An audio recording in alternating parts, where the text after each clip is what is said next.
Bueno, estamos con precandidatos presidenciales, precandidatos a vice, para intendente también. Está Miriam Bregman, ¿cómo le va? Nicolás del Caño, Laura Vilches, ¿cómo le va? ¿Qué tal? Muy buenos días. Estamos en esta movida de... Bueno, yo todos estos días estuve enfermo, pero sé que estuvieron pasando candidatos, precandidatos también, y hoy es el turno de la izquierda. ¿Andan bien ustedes? Muy bien, también con la voz afectada. Estamos todos iguales. Esto de la campaña pasamos por muchos climas en la misma semana. Y el estrés que termina pegando en lugares donde uno no se imagina, ¿no? Sí, no, pero además yo estuve en Rosario, hacía, no sé, 40 grados. Al día siguiente fui a Mendoza, hacía 3, y así vamos cambiando de lugar. Ahora vuelvo de Jujuy. ¿Cómo está Rosario? Ya que estuviste ahí, aprovecho y te pregunto. Y Rosario es una ciudad hermosa, sí, claro, bellísima. Que ha sido copada por bandas narcocriminales con una enorme complicidad de estamentos del Estado, y donde todo lo quieren resolver metiendo gendarmería, metiendo esto, lo otro, y nadie se pone a pensar, bueno, nuestros compañeros obviamente sí lo intentan, pensar cuáles son las condiciones estructurales que llevaron a eso. Hay razones, no es que Rosario siempre fue así. ¿Cuáles son? Y una, la privatización de los puertos, categórica. Ajá. El manejo de lo que entra y sale de un río con mucho tránsito, de lo que entra y de lo que sale. Por ponerte un ejemplo, hace unas semanas nada más, en el puerto manejado por la empresa Vicentina, que ellas recordarán que el gobierno del Frente de Todos en algún momento habló de expropiar, 3 toneladas de cocaína encontraron en el puerto. Bueno, mientras eso siga estando en manos privadas y no haya ningún tipo de control... ¿Y la solución que se... a ver, estoy intentando pensar... ¿Público? Para empezar, el Estado debería controlar todos los puertos, deberían ser estatales, con control de los trabajadores y las trabajadoras también, ¿no? Que son los que saben qué es lo que pasa por el puerto. Ahora están manejados por un grupo de cerealeras que hacen lo que se les ocurre. Pero, y además esta teoría de la que también lo he escuchado un poco acá, lo hablaba con Laura, bueno, traigamos la gendarmería, llevemos en general lo que termina produciendo, y lo sabemos con conocimiento de causa, porque la ciudad de Buenos Aires llegó a haber 7 fuerzas interviniendo de seguridad juntas, es que provoca incluso cruces y guerras de las propias fuerzas por el manejo del territorio. Entonces, son estas salidas demagógicas que se dicen en campaña electoral, que se promete yo me voy a ocupar, y termina siendo peor. Entonces hay muchas cuestiones estructurales que hay que analizar. Otra, te digo, sencillo, lo que gana un pibe que entra a trabajar en una metalúrgica en Rosario es la mitad o un tercio de lo que cobra un soldadito de la droga. Si vos no desarmás eso, si no tenés buenos salarios, si no tenés empleo de calidad para esos pibes, son empujados a la marginalidad más absoluta, y sobre ellos actúa el negocio. Miriam, estamos hablando con Miriam Bregman, precandidata a presidente por la izquierda. ¿Con quién se pelean para después terminar llegando? Y cuando digo pelear lo digo en buen término. Nicolás, ¿con quién para terminar encontrando? Pues tienen que pasar por las PASO, ¿no? Bueno, nosotros, mira, el Frente de Izquierda es una coalición política que existe desde el año 2011, ¿no? Hemos logrado algo que siempre se nos criticaba, que era, bueno, ¿cuándo se va a unir la izquierda? Bueno, los 4 principales partidos de la izquierda anticapitalista, socialista en Argentina, estamos agrupados en el Frente de Izquierda. Hemos tenido elecciones donde fuimos en una lista unificada en las PASO, y otras donde fuimos en distintas listas. El caso del 2015, donde fuimos fórmula también con Miriam, en ese caso yo como candidato a presidente, donde ganamos la PASO a los compañeros del Partido Obrero, en ese momento encabezados por Jorge Altamira. Y bueno, en este caso nosotros desde el PTS junto a Izquierda Socialista, donde está la compañera Liliana Olivero, por ejemplo, hemos conformado una lista conjunta, y los compañeros del Partido Obrero y el MST han conformado otra lista. Así que bueno, lo importante es que en octubre vamos a estar todos juntos. Eso es lo que... Pero digo, todos juntos no por una cuestión meramente de que se integren las listas, sino que el programa que nosotros defendemos es un programa de salida de parte de los trabajadores, que los trabajadores puedan dar una salida a esta crisis. Y tienen que ser necesariamente juntos. Por supuesto, por supuesto. Por eso digo, rescato esto, digo, porque ya hubo paso en el Frente de Izquierda, y sin embargo, hace 8 años hubo paso, y sin embargo el Frente de Izquierda no solo que continuó, sino que se amplió, incorporando a los compañeros, a las compañeras del MST en el año 2019, ¿no? Entonces, bueno, me parece que eso es lo que hay que rescatar. Nosotros esta campaña vamos con fuerza a discutir que todos los candidatos de los partidos tradicionales, incluso los que se presentan como nuevas alternativas, la ultraderecha de Milei, en este caso, todos te dicen que hay que seguir ajustando al pueblo trabajador, ¿no? El gobierno de Frente de Todos el ajuste lo hace Massa, llegó, debutó en el Ministerio de Economía, recortando educación y salud. Y discapacidad, o sea, en la discapacidad. Así debutó Massa como ministro de Economía, digamos. De ahí, lo que siguió con un recorte, digo, Guzmán, un poroto al lado de Massa, tanto que se queja Cristina Kirchner, fue enorme. Y ahora, Larreta y Bullrich, ¿qué pasa? Dicen, no, en vez de en 100 días, en 100 horas vamos a hacer el ajuste, vamos a hacer una reforma laboral para quitarle derechos a los trabajadores, una reforma previsional para terminar de reventar a los jubilados, que ganan 2 mangos, digamos, porque todos los gobiernos hicieron este tipo de política. Y Milei con su delirio de la dolarización, que quizás puede haber gente que piensa en votarlo, que dice, bueno, voy a cobrar lo que hoy cobro en pesos, si gano 100.000 pesos voy a cobrar $100.000. Bueno, claro, cobraría más que un CEO en Estados Unidos. Ya, pero algo que no solamente nosotros decimos que es un delirio en el sentido de que implicaría una mega devaluación, lo dice el economista de derecha, ¿no? Claro. Todo el economista más o menos serio, aunque uno esté en las antípodas de lo que pensamos, dice, no, si vos haces esto, implicaría una mega devaluación, y lo que vos, hoy, tu poder de compra, lo que vos comprás hoy, poner 1 kilo de pan, bueno, va a comprar 100 gramos. Claro. O sea, Yo tengo un montón de preguntas, pero tengo un montón de preguntas como ciudadano, ¿no? No, ni siquiera como estar al frente de un micrófono. Aparte, yo no soy periodista, simplemente me dijeron que tengo linda voz para estar en una radio. ¿Para cantar? No, para cantar no. no. Pero para tocar sí, tengo. Bueno. Por lo tanto, tengo un par de preguntas y algunos análisis de gente que por ahí me manda. Pero antes quiero saludar a Laura Viche. ¿Cómo andas? ¿Todo bien? Candidata a intendente por la ciudad. Bueno, ¿qué necesita la ciudad de Córdoba? Hablábamos de Rosario recién, hablábamos también un poco más a nivel nacional. ¿Qué necesita la ciudad de Córdoba? Creo que cuando uno va escuchando las propuestas de todos los candidatos de distintas fuerzas, te dicen hoy, ok, yo veo la ciudad de Córdoba y está linda, pero ¿qué le falta? Bien. O se quedaron solamente en lo lindo. Y creo que vos ahí estás marcando algo interesante, porque ha habido una política de mostrar una gestión eficiente a través de, maquillar la ciudad, pero grandes problemas estructurales siguen irresueltos. Y uno de esos grandes problemas estructurales es el que tiene que ver nada más y nada menos con qué hace la gente, dónde vive todos y cada uno de los días de su vida. Y el problema de la vivienda es un gran problema de la ciudad, de la provincia también, que no está resuelto. Entonces vos tenés mega obras, tenés un gasto multimillonario en una ciclovía de altura, que la presentan como la única ciclovía de altura del país, que está espectacular, nos encanta andar en Pero bici. está bárbara. Pero debajo de esos puentes, como dice Liliana Olivero, vive Hay gente viviendo. Entonces, tenés un problema grave. Nosotros, entre uno de los planteos que estamos haciendo es que hay que hacer una reforma urbana estructural que incluya la resolución de una vez por todas del problema de la vivienda. Faltan 100.000 viviendas en la ciudad. No son solo de viviendas, digamos, que falte construir, porque paradójicamente hay 2,5 viviendas por persona en nuestra provincia, es decir, las viviendas están, pero claro, el gran negocio, ¿quién lo hizo en esta ciudad? Los desarrollistas inmobiliarios, los emprendeduristas, que vos ves megatorres enormes como las de acá nomás cerca, Villa El Pocito, que inclusive fue después del desplazamiento de un asentamiento popular a los que los mandaron a la periferia de la ciudad, y esa gente sigue viviendo en condiciones aún precarias, y acá tenés una megatorre de lujo que no va a ocupar nadie. ¿Por qué? Porque son torres de lujo para la especulación inmobiliaria, que es parte del gran negocio de la ciudad, que se conecta con el gran negocio de la provincia, que es el del agronegocio. ¿Por qué? Porque justamente utilizan el suelo urbano como reserva de valor. Uno ve los carteles de los distintos emprendedores inmobiliarios, gama, ¿no? Ahorrá en ladrillos, te dicen. Sí. ¿Quién puede ahorrar en ladrillo con lo que cuestan los materiales? No somos nosotros los laburantes los que podemos ahorrar en ladrillo, son los grandes especuladores del campo que ponen la guita ahí como reserva de valor. Entonces, una reforma urbana que incluya desarrollar la vivienda necesaria, mejorar las viviendas existentes en las barriadas populares y además poner impuestos progresivos a la vivienda ociosa para que frenar esa especulación inmobiliaria, y si es necesario expropiar algunos sectores. Acá cerca nomás tenemos un gran elefante blanco. Perdón, porque quiero frenar en algunas palabras claves o hashtags, como le dicen los chicos de hoy.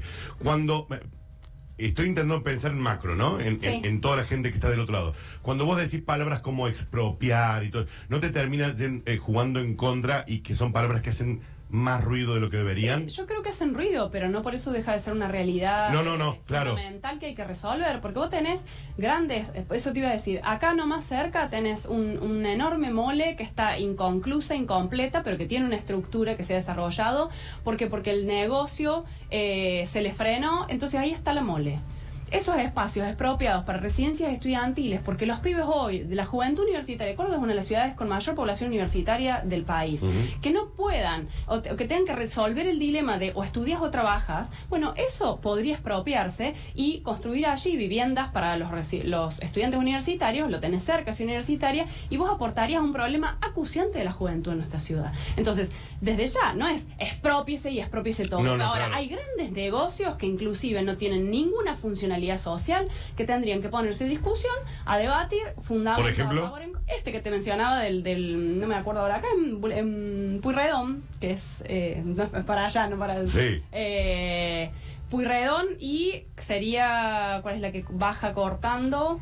No me va a salir ahora, pero es... Pasando la cañada, decís vos. De este lado de la cañada. Friedman, a ver si alguno de los chicos se acuerda. Vos decís Pueyrredón y... Como llegando a Barrio Observatorio, digamos. Claro.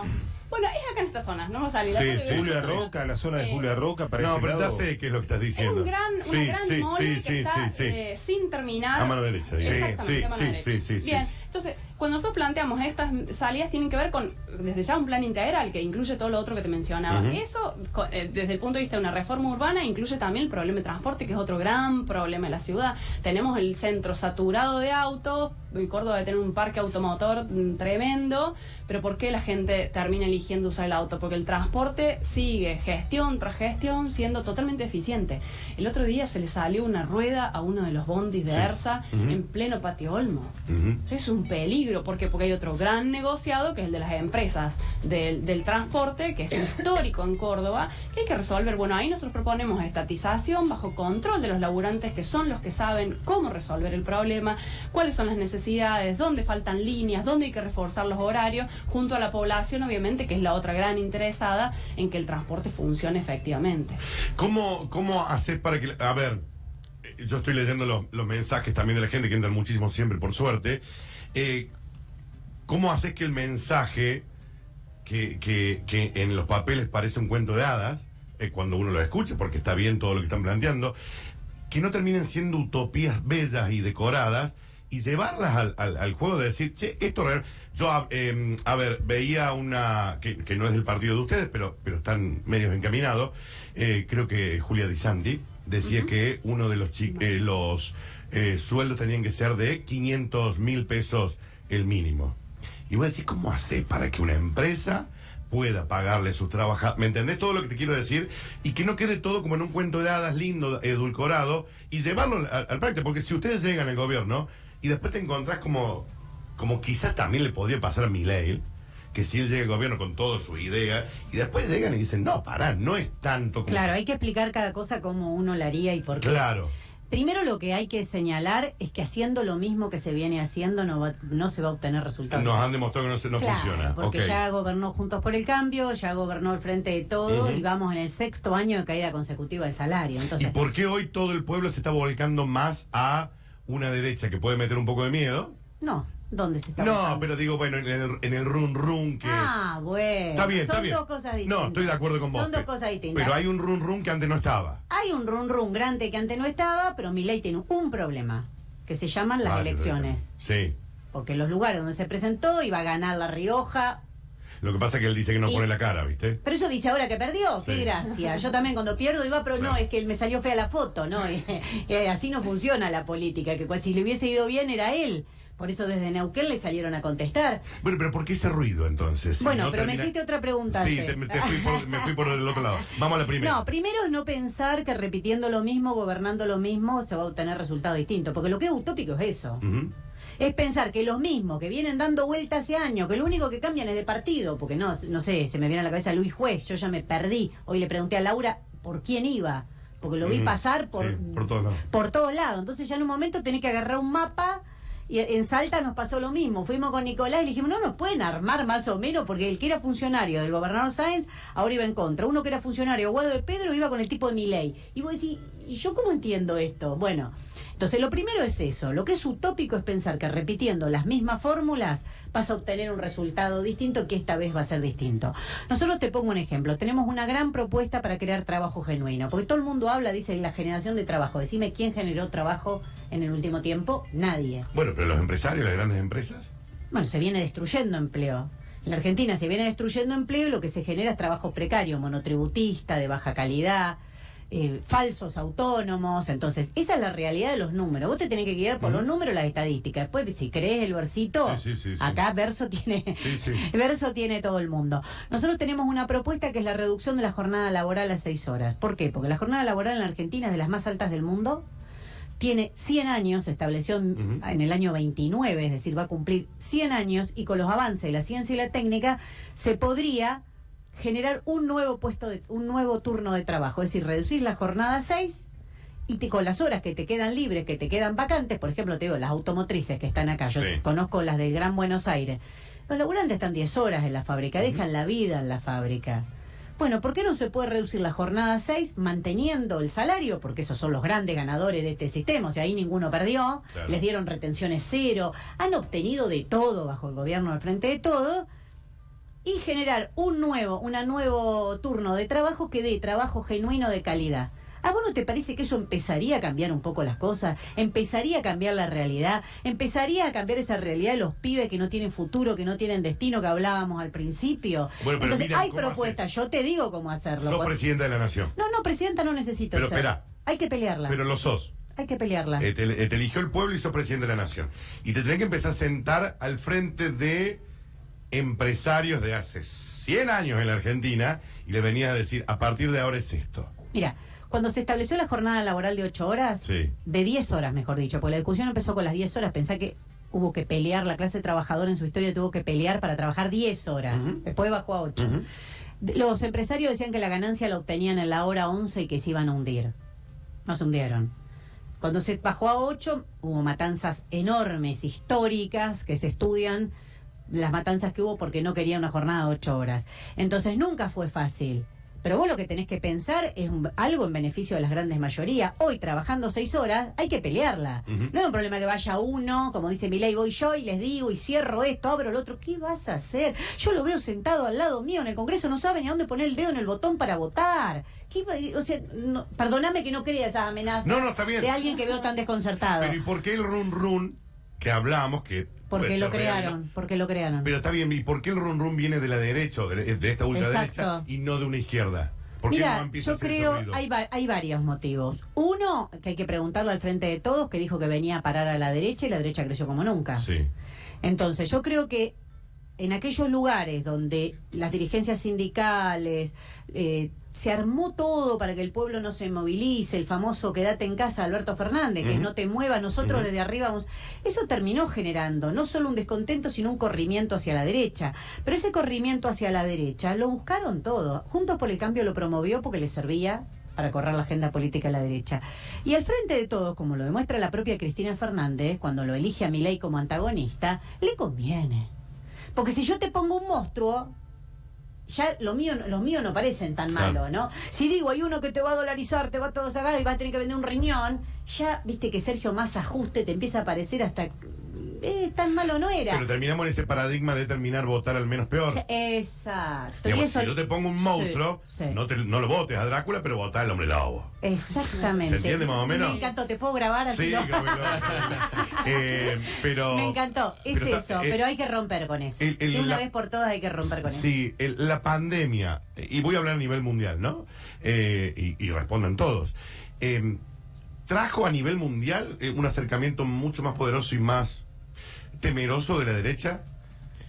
A nivel global, me refiero a Inglaterra, Pero antes, Italia. Dani, No, antes. está bien. Ya pero- antes había ganado Bolsonaro, había sí, ganado no lo Trump. dudo, no lo dudo, pero esto no hizo, fíjate que esta derecha de Trump hizo que se le Perdió. metiera... Pero perdió, Claro, yo creo que al revés. está bien, pero casi prende fuego el Congreso. ¿Me Sí, entendés? pero, Esa sí, cuestión pero media- esos fenómenos venían de antes, ¿no? Porque justamente hay una situación de crisis del capitalismo Sí. que se ha expresado en extremos, ¿no? Porque en Estados Unidos vos no solamente tuviste a Trump, Ujú. sino que tenés sectores de la juventud, que más del 50% de los jóvenes en Estados Unidos piensen que el socialismo es un sistema superior al capitalismo, y bueno, es un run. ¿Cuánto del porcentaje? 50%. Es un run grande, ¿no? O sea, ahora, bueno, ¿qué entienden por socialismo? Quiere decir que el capitalismo, lo primero es que el capitalismo no va más. O sea, como decía Laura, un sistema que está organizado de manera tal donde hay gente que no tiene dónde vivir, que está condenada a vivir en la calle o vivir de manera totalmente precaria, sin nada, sin ningún tipo de servicio ni nada,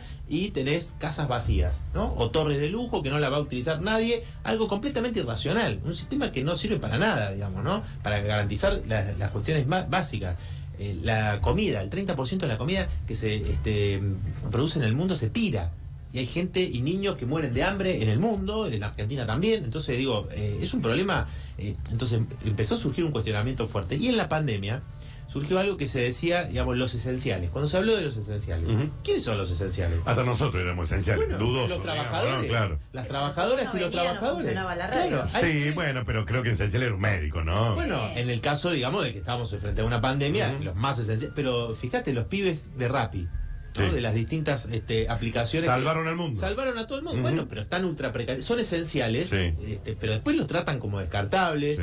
porque murieron varios pibes en accidente y no Cobran les dos importa a mangos. nadie. No tiene ningún derecho. Cuando Miriam dice, nosotros queremos reducir la jornada de trabajo, repartir las horas para que se genere 1 millón de puestos de trabajo, ya mismo si lo aplicamos a las grandes empresas, con derecho, estamos diciendo que esos pibes tienen que tener derecho a tener vacaciones, a poder enfermarse. No te podés enfermar si sos trabajas de manera informal o en negro, como vulgarmente se Sí, llama. no ganas ese dinero que no, ¿Por que no qué? vas. Si la ciencia avanzó tanto, ¿no? Si la ciencia avanzó tanto, ¿cómo puede ser que ese avance no redunde en un beneficio para el conjunto de los trabajadores de la población? Y en realidad significa algo peor, porque, mira, la otra vez estaba con un compañero de Ferrum, que hacen los productos sanitarios, y me decía, mira, Nico, yo estaba re contento porque iban a poner una máquina nueva.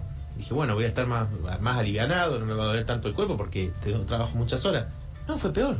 Y encima del trabajo que hacíamos entre tres lo tengo que hacer yo solo. Y estoy esclavizado a la máquina con ritmos infernales. Y te generan hernias de todo tipo, consecuencias físicas y también mentales. Digo, el problema de la salud mental también tiene que ver con no te alcanza con un trabajo. Bueno, mucha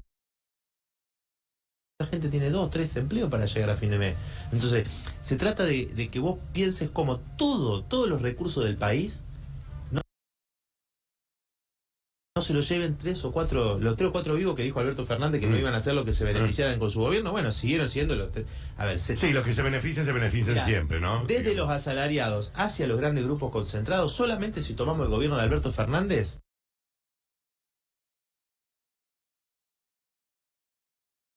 se transfirieron 41.000 millones de dólares. Estamos hablando, Cristina Kirchner dice, no, tuvimos un superávit comercial de 48.000 millones de dólares, pero esa plata no quedó en el país, como si ella no fuera la vicepresidenta de la Argentina.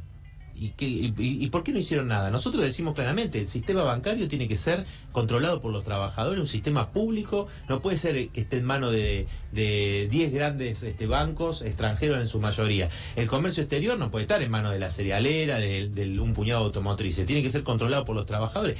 ¿Qué es lo que vendemos y lo que Argentina necesita importar? Digo, porque el dólar en Argentina es un insumo fundamental para la industria, porque salvo en ciertas ramas de la producción, tiene un aparato productivo atrasado.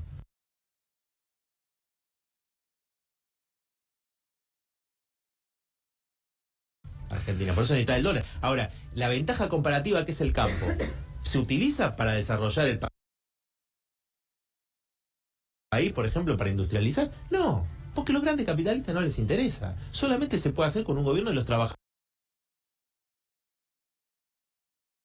de esos esenciales, ¿no? Claro. De esos esenciales que en realidad son los que pueden planificar y discutir democráticamente absolutamente todo, ¿no? Por ejemplo, la salud pública, que está degradada totalmente por todos los gobiernos y se sostiene gracias a los trabajadores, obviamente, pero ya no dan abasto. Ya no hay especialidades que los médicos renuncian en la salud pública. Bueno, Laura te puede hablar de educación. Sí, claro. ¿No? Y lo hemos vivido en Córdoba con los, Sí, claro. con los docentes. Con los docentes, bueno, estuve justamente con Laura acompañando la movilización muy grande acá en Córdoba. Bueno, me parece, digamos, que hay que pensarlo desde ese punto de vista. Y lo último, déjame decirte algo que está ocurriendo ahora, que es la movilización que se da en Jujuy.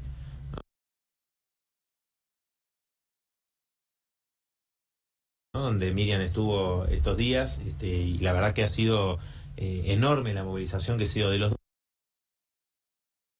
docentes por aumento de salario, pero también contra la reforma constitucional que quiere prohibir el derecho a la protesta, ¿no? Por eso la canción, el lema de los docentes era abajo la reforma, arriba los salarios. Y eso creo que muestra un poco lo que se está dando en todos lados. La lucha docente quizá es la máxima expresión de que la gente empieza a salir, ¿no? Y ahí la izquierda tuvo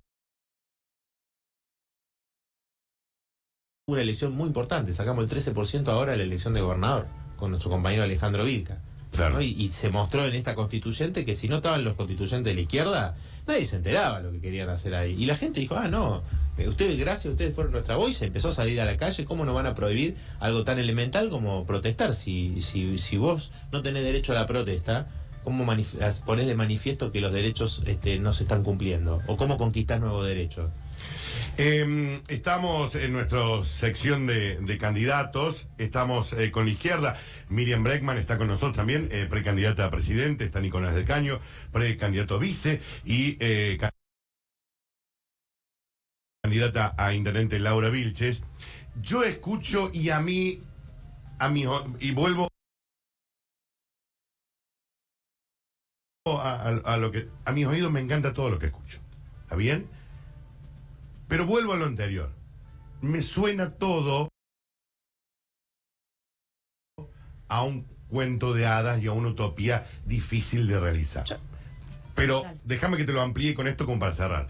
¿Por qué el mundo se está queriendo como alejar del capitalismo y hay rompimientos pero sigue estando ese anhelo de que yo quizás puedo ganar $1 millón si hago esto y me compro una mansión? Sigue estando en ese ideario popular de decir, quizás puedo, y dejo de pensar en el que está al lado mío. Sí. ¿Se entiende? Está buena la pregunta. Creo que yo iba a decirte algo en ese sentido. Por eso que decís, hay una idea que es muy de me salvo solo, y me salvo medio mágicamente. Ayer veía una nota en la que, por ejemplo, ahora con toda la vuelta de los partidos de la selección, Messi y demás, daban un dato que es que solo el 4% de las personas que quieren jugar al fútbol de manera profesional llegan a jugar al fútbol de manera profesional. Y eso no es jugadores de élite, sino los de primera, pero que juegan en un club. Bueno, si esos son los números para pensar, una de las salidas mágicas de alguien que opina, bueno, sí, mi pibe es bueno, se salva él, no se salva la familia, y desde ese punto de vista no alentar la solidaridad. Y creo que ahí radica una cuestión, que es que nos han enseñado no solo a creer que nos salvamos solos, sino que además que no pertenecemos a un conjunto social, que es que la mayoría somos laburantes, la mayoría vivimos de nuestro salario, y claro, nos hacen creer que elegimos cada 2 años, cada 4 años, inclusive ahora los gobernantes como en Jujuy te lo quieren cortar y que vaya cada 4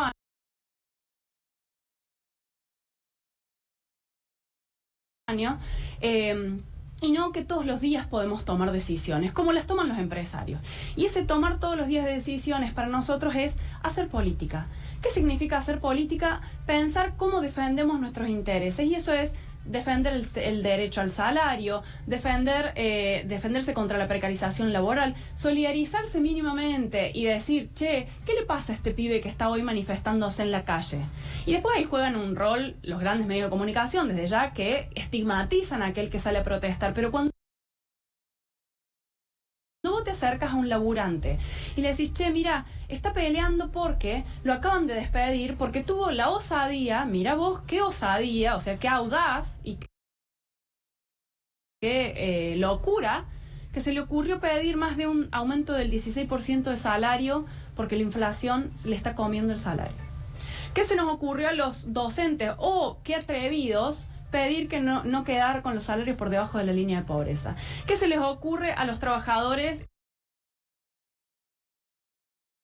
y trabajadoras desocupados? Pedir porque la asistencia social, que es algo elemental que el Estado debería garantizar, no sea una cosa miserable. ¿Qué salimos a pedir las mujeres cuando nos manifestamos? Y que haya planes de asistencia con presupuesto acorde para los brutales índices de violencia femicida que hay. Entonces, eso es para nosotros decir, bueno, hagamos política. Y las listas listas del Frente de Izquierda, y esto es lo que quería señalar, porque si nos hacen ver solo como individuos, no vemos la potencia que hay alrededor y que surgen un montón de procesos en los que los trabajadores y las trabajadoras se organizan, protestan, salen a la calle, y ahí está nuestra fuerza.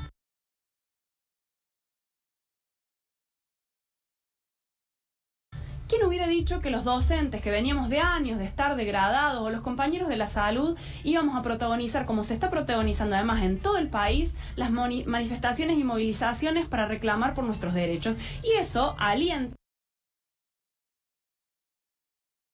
a otros trabajadores a decir, che, esto que me está pasando no es normal, no es natural. ¿Por qué tengo que aceptar que a mi hijo le tengo que recortar su alimento y cada vez empobrecer más sus nutrientes? Entonces ya no le puedo comprar la leche, ya no le puedo comprar la fruta. La fruta.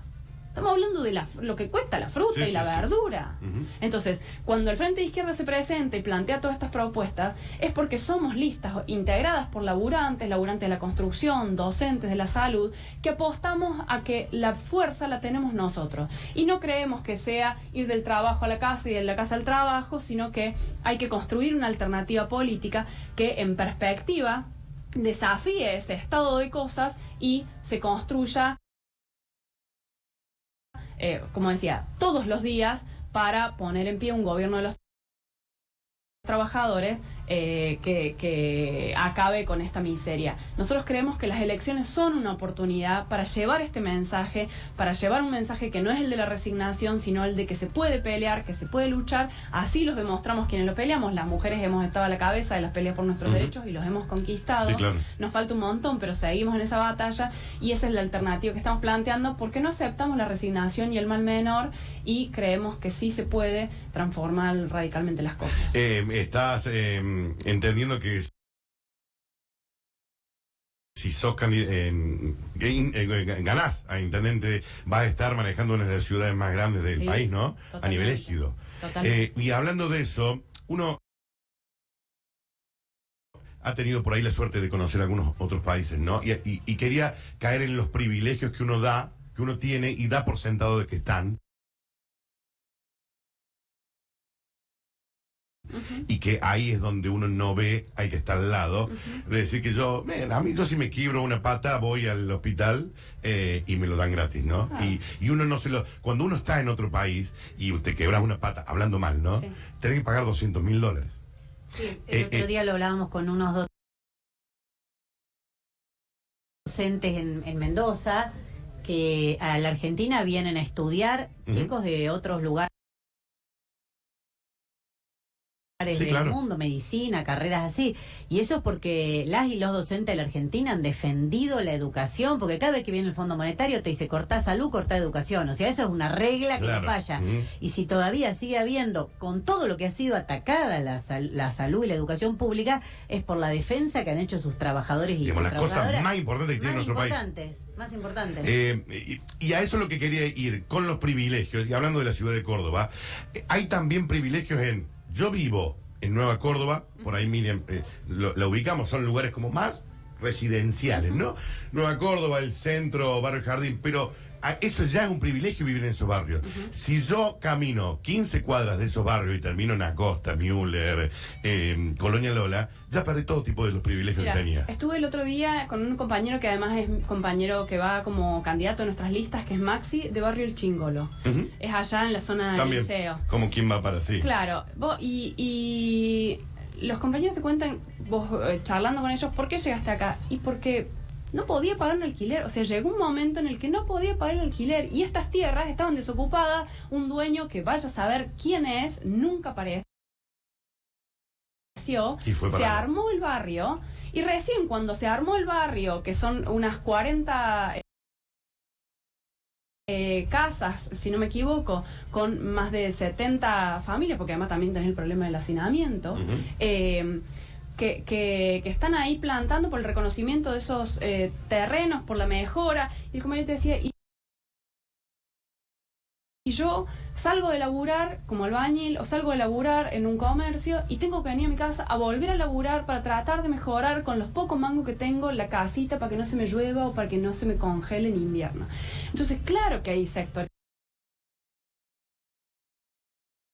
con privilegio, pero tampoco es el privilegio individual que desde ya que tenemos que ser conscientes justamente para solidarizarnos con el que está al lado, pero los grandes privilegios acá se los llevan los grandes negociados. Los compañeros hablaban a nivel nacional cuáles son esos grandes negociados. Vos acá tenés que las principales industrias automotrices, las alimenticias como Arcor, Bagley, Coca-Cola tienen los impuestos eximidos. La iglesia como institución está eximida de impuestos y el laburante no lo eximen de pagar la luz, de pagar el gas. El monotributo. Bueno, el monotributo. Las grandes multinacionales, no digo la pyme, las multinacionales que se llevan millones de dólares todos los años, por eso, son las que están más beneficiadas. ¿No serían Don Quijote enfrentando a los molinos de viento en todas estas situaciones? Mirá, Están nombrando a la iglesia. Bueno, pero la historia de la humanidad es una historia de lucha. Si no, seguiríamos siendo todos esclavos, te darían tu platito de comida y estarías construyendo las pirámides cargando piedra. Y no, Yo creo que... pero espera, dibujalo un poco, que no estamos todos más o menos, no es más o menos eso. Mira, a veces creo que hay algunos que no quieren ni siquiera garantizarte el plato de comida que le garantizaban a los esclavos. El otro día leía una noticia en el diario de La Nación, decía que no tienen empleados para recolectar la cosecha del limón, que es algo que con Nico venimos siguiendo mucho porque somos parte de la organización. En la zona de Tras la Sierra. Bueno, allá en Tucumán es el limón. Y bueno, la verdad que si vos ves las condiciones, nosotros hicimos un documental, y lo pueden ver en nuestras redes sociales, sobre cómo trabajan los cosecheros del limón sin baños. Imagínate las mujeres que tenemos que higienizarnos, que tenemos sin baño, de temporada.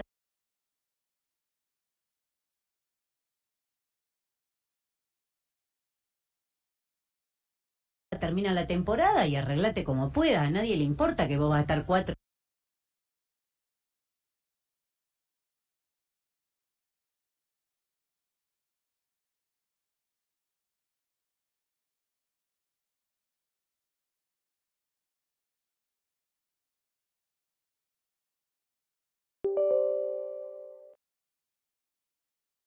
o 5 meses sin trabajar hasta la próxima temporada, con frío.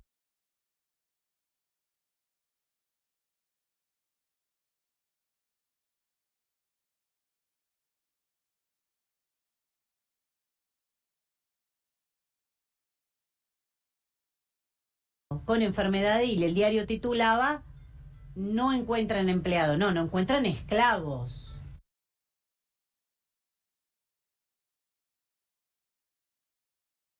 Claro. Empleado capaz que está difícil, pero lo que están buscando no es un empleado con derechos, con baño, no, están buscando un esclavo que venga y que por 2 mangos haga eso. Yo creo que no, yo insisto, si hubiésemos pensado así que nada se puede cambiar, imagínate cómo estaríamos. Si a Mariano Moreno vos le decías, che, mirá que acá somos todo colonia, es raro que te puedas liberar de España. Bueno, que yo no digo que no se pueda cambiar. Española. Digo que yo digo que hay que pelearle y le hemos peleado. Claro. Como decía Laura, las mujeres siempre nos dijeron que no podíamos. Siempre. Si nos hubiésemos confiado en eso, no tenés la iglesia en contra, tenés todo lo otro.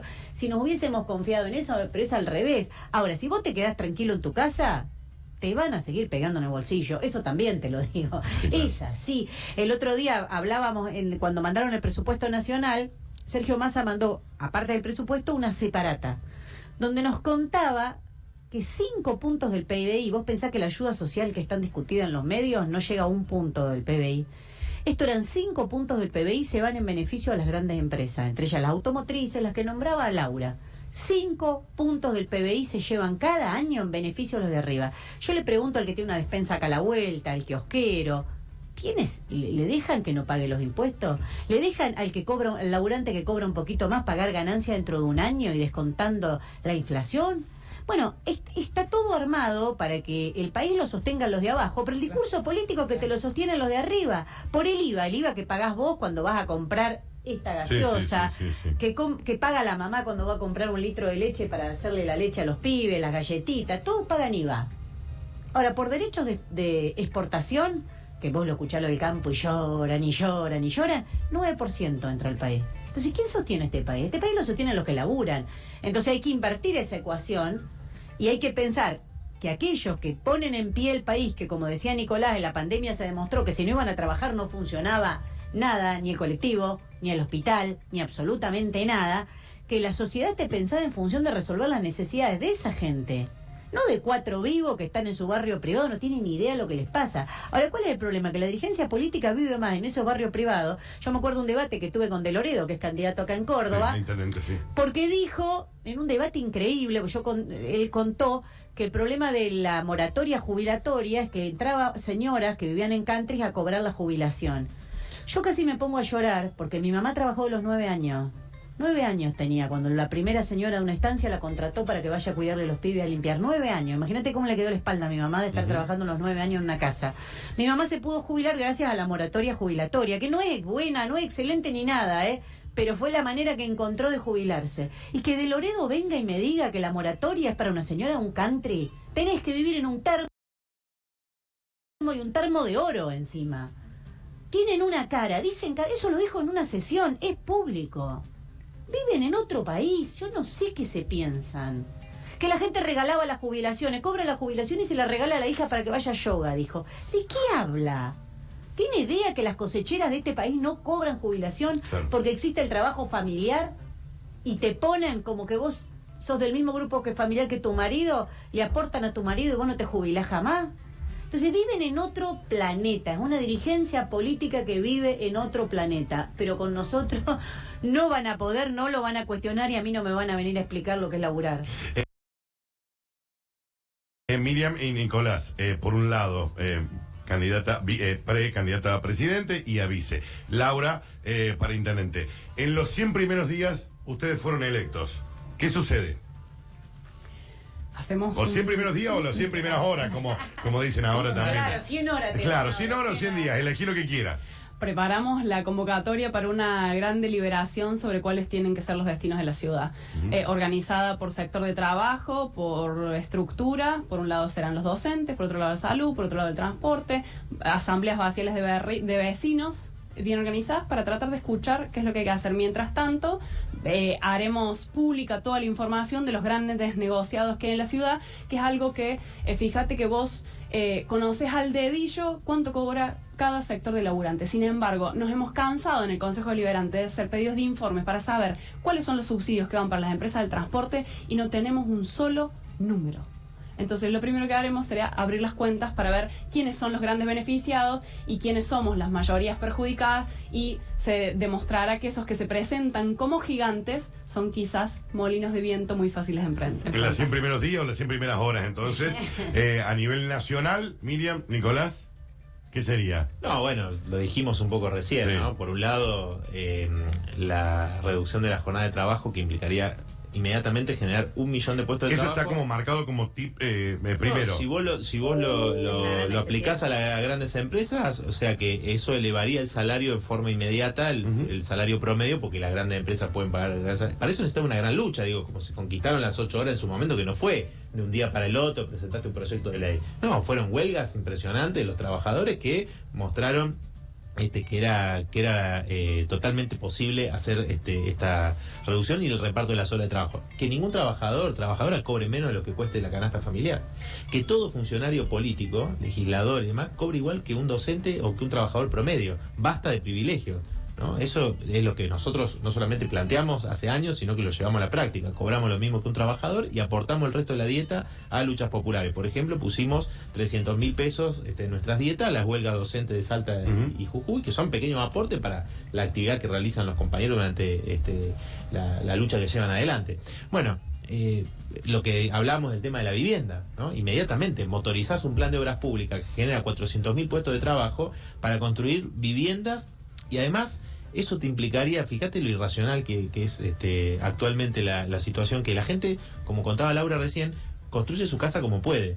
Urbanizar un barrio popular es más caro que planificarlo desde cero, ¿no? Ahora, si otra de las medidas fundamentales apenas se diera un gobierno de los trabajadores y el pueblo, terminás con la evasión y la ilusión de impuestos de los grandes empresarios, que solamente con esa guita, que fueron cerca de 20.000 millones de dólares en el 2016, por ejemplo, es una investigación de una ONG especializada, podés urbanizar todos los barrios populares de la Argentina con eso. O sea que en un año, te quiero decir que todos los recursos de la Argentina estarían puestos en función de esas necesidades, y además que a todas las comunidades, las organizaciones socioambientales, les daríamos el lugar para discutir en común con los trabajadores cómo evitamos la depredación constante que se hace por parte de las grandes empresas, la depredación y la contaminación ambiental, que es brutal. Miriam, ha sido un placer también tenerte aquí Muchas con gracias. nosotros. Miriam Breckman, Nicolás del Caño, Laura Gracias a Vilches. ustedes. Y bueno, Gracias a mucha ustedes. suerte para las PASO y para las elecciones. Gracias por el Bueno, espacio. muchas Ha gracias sido a un ustedes. placer. Miriam Breckman, Nicolás del Caño y Laura Vilches con nosotros aquí en este circuito que estamos haciendo en Aire de Todo, Freeman. Linda nota. Y seguimos, la semana que viene vamos a seguir teniendo más candidatos para hablar como ciudadanos, en realidad. No, simplemente somos también los que nos tomamos el bondi, lo que pagamos el impuesto, y hagamos algo con estos impuestos dobles, provincia y Totalmente. ciudad, de rentas y de cosas, porque son, bueno. Totalmente.